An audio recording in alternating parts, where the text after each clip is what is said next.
اور کسی ایک کو بھی اللہ کی عام مہربانی نے محروم نہیں رکھا، یعنی اللہ تبارک و تعالیٰ کی مہربانی سے ہر ایک تک رزق پہنچا ہے۔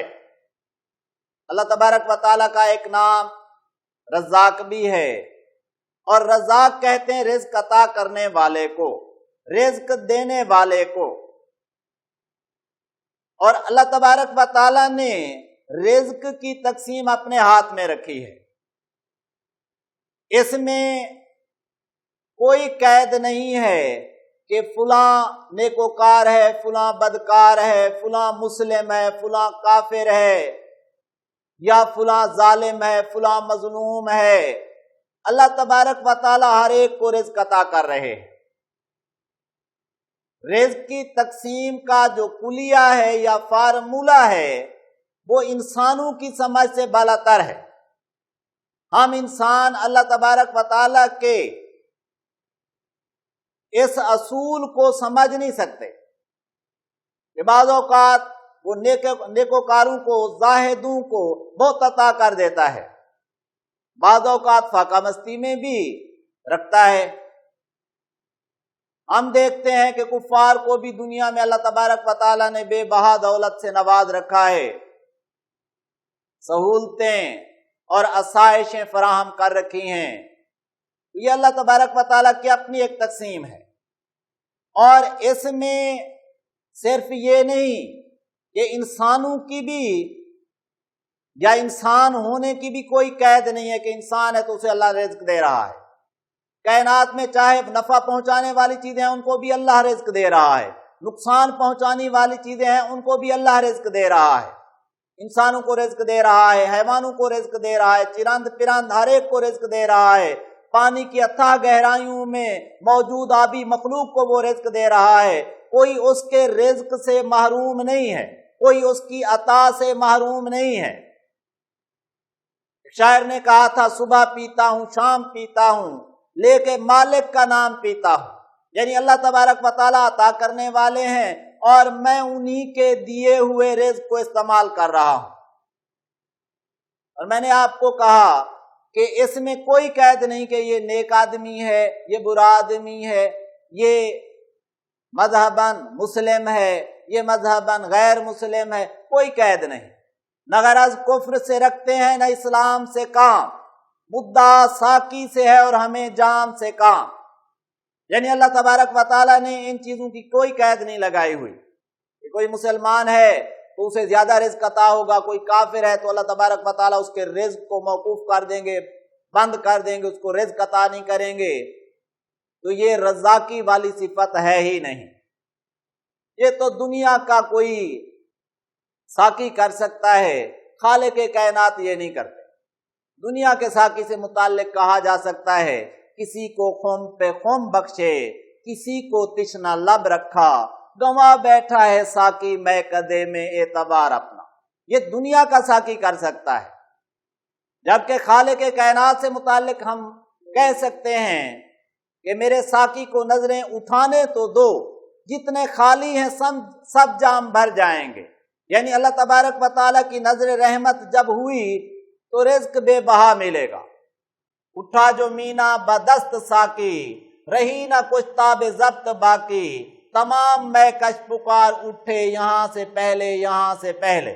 یعنی خالق کائنات کا یہ وصف کہ ہر ایک کو روزی عطا کرنا، ہر ایک کو روزی دینا، تو اسی کو بیان کیا ہے مولانا ظفر علی خان نے۔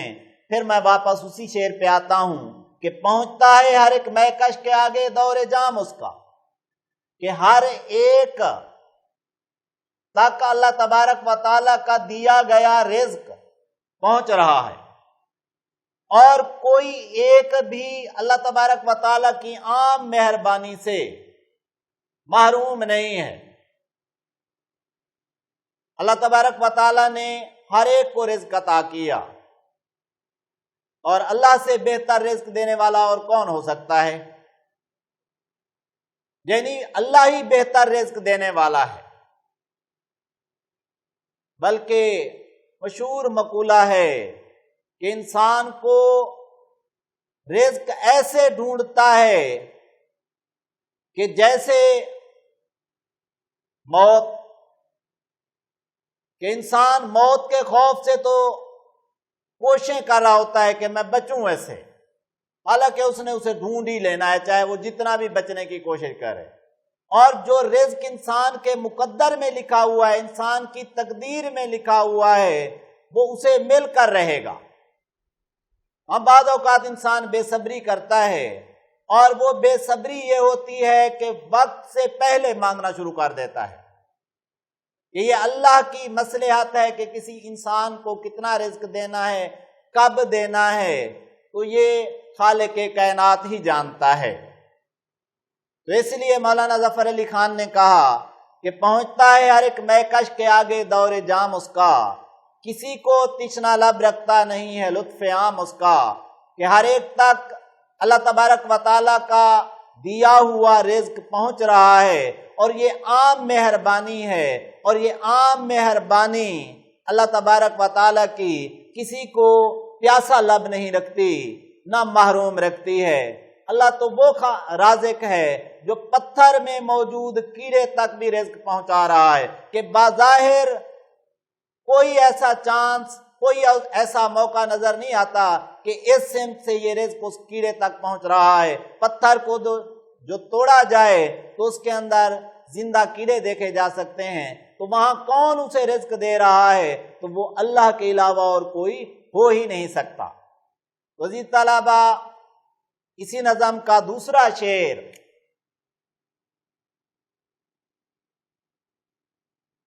شعر نمبر 2، اور وہ ہے گواہی دے رہی ہے۔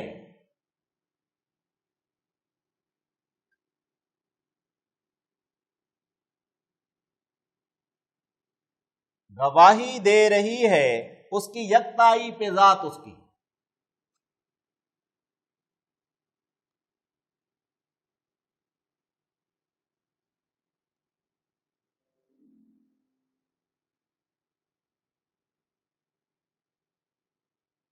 گواہی دے رہی ہے اس کی یکتائی پہ ذات اس کی، دوئی کے نقش سب جھوٹے، دوئی کے نقش سب جھوٹے،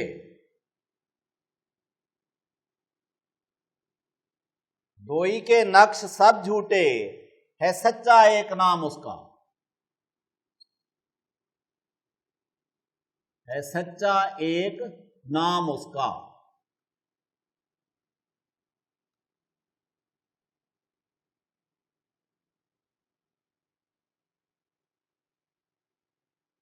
گواہی دے رہی ہے اس کی یکتائی پہ ذات اس کی، دوئی کے نقش سب جھوٹے، ہے سچا ایک نام اس کا۔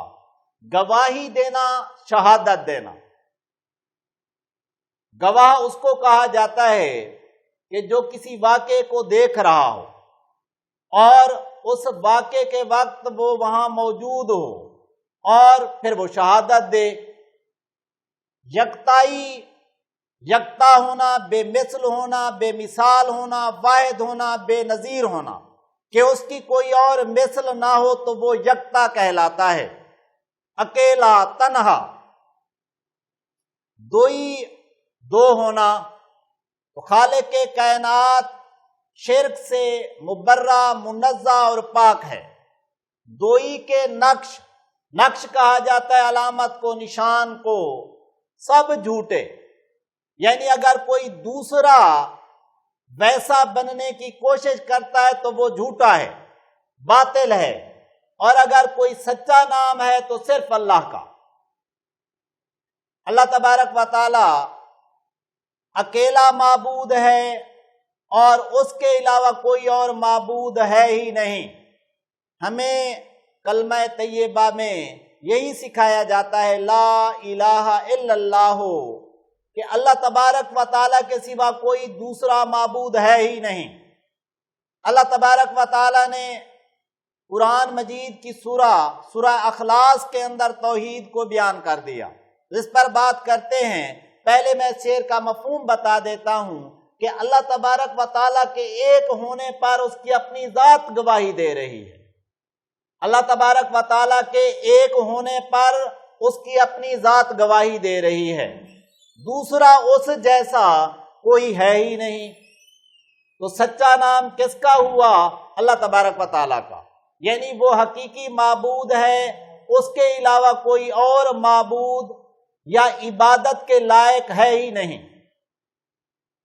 تو اللہ تبارک و تعالیٰ یکتا، بے مثل، بے مثال، اس کی نظیر ہے ہی نہیں۔